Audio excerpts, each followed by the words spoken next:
75 और इसी के साथ ही आईएनसी के खाते में 19 और अन्य की अगर हम बात करते हैं तो देखिए तमाम ये जो आंकड़े हैं वो अब सामने आ रहे हैं। लेकिन अब 2025 में आखिर क्या होता है, क्या 74 से पार बीजेपी कर पाती है, जेडीयू आखिर कितनी सीटें अपने कब्जे में कर पाती है, ये देखना काफी अहम हो पाएगा। हालांकि देखिए अगर हम 2020 की बात करते हैं, 2020 से 2025 में कम सीटों पर चुनाव लड़ा गया है, यानी कि बीजेपी 101, जेडीयू 101 और एलजेपी इस बार 29 सीटों पर चुनाव लड़ रही है। आरजेडी की भी बात अगर हम करते हैं तो सबकी निगाहें टिकी हुई है, क्योंकि आरजेडी की तरफ से देखिए तमाम दावे किए जाते हैं। तो ऐसे में क्या इस बार आरजेडी 75 से ज्यादा सीटें लेकर आ पाएगी, यह भी देखना काफी अहम होगा, क्योंकि इस बार 143 सीटों पर आरजेडी चुनाव लड़ रही है। और इसके साथ ही कांग्रेस पर भी सबकी निगाहें, पिछली बार 19, हालांकि इस बार सीटों की संख्या घटी है, यानी कि 60 सीटों पर कांग्रेस चुनाव लड़ रही है। लेकिन इस बार कई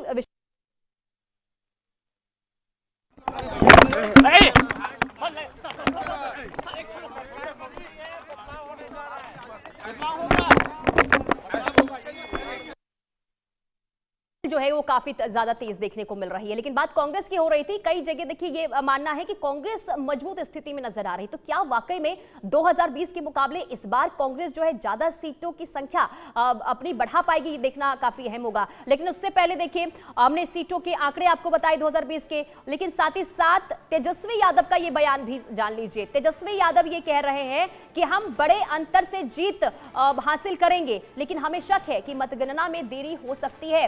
अभिषेक देखिए बार बार हम तेजस्वी यादव के इस बयान का जिक्र कर रहे हैं, क्योंकि जीत का दावा भी कर रहे हैं और कहीं ना कहीं यहां पर उन्हें शक भी है कि 2020 वाला हाल ना हो। चलिए ठीक है, आपको बता दें कि तेजस्वी यादव ये कह रहे हैं कि जीत तो देखिए बड़े अंतर के साथ हमारी ही होगी, लेकिन हमें इस बात का भी शक है कि काउंटिंग सेंटर में कहीं कुछ गड़बड़ ना हो, क्योंकि 2020 में हमने देखा था कि काफी देरी तक कई सीटों पर जो है नतीजे सामने आए थे, इसी को लेकर एक बार फिर से शक जताते हुए। और इसी बीच तेजस्वी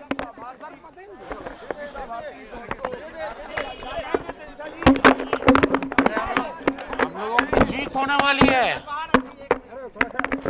बाहर चलिए, हम लोग जीत रहे हैं। बहुत शुभकामनाएं आप लोगों को। बदलाव होगा, बदलाव होगा, बदलाव होने जा रहा है, बदलाव होने जा रहा है। चलिए, सरकार बना रहे हैं। चलिए,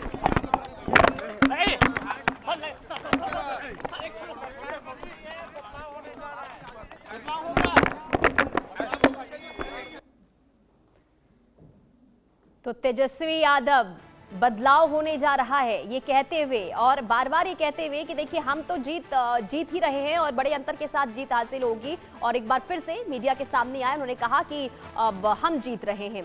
कुल मिलाकर देखिए जीत का दावा लगातार तेजस्वी यादव की तरफ से। लेकिन इसी बीच एक और बड़ी खबर आपको बता दें, 5 मिनट के बाद, 5 मिनट अब 2 मिनट रह गए हैं, 2 मिनट के बाद, और ये जो तस्वीर आपको दिखा रहे हैं सीसीटीवी फुटेज है, ये सीसीटीवी के जरिए काउंटिंग सेंटर की निगरानी यहां पर रखी जा रही है। यानी कि तमाम तरीके से तैयारियां की गई है कि किसी भी तरीके से जब नतीजे आते हैं तो कोई सवाल ना उठाया जाए, क्योंकि पहले वीडियोग्राफी भी देखिए की गई।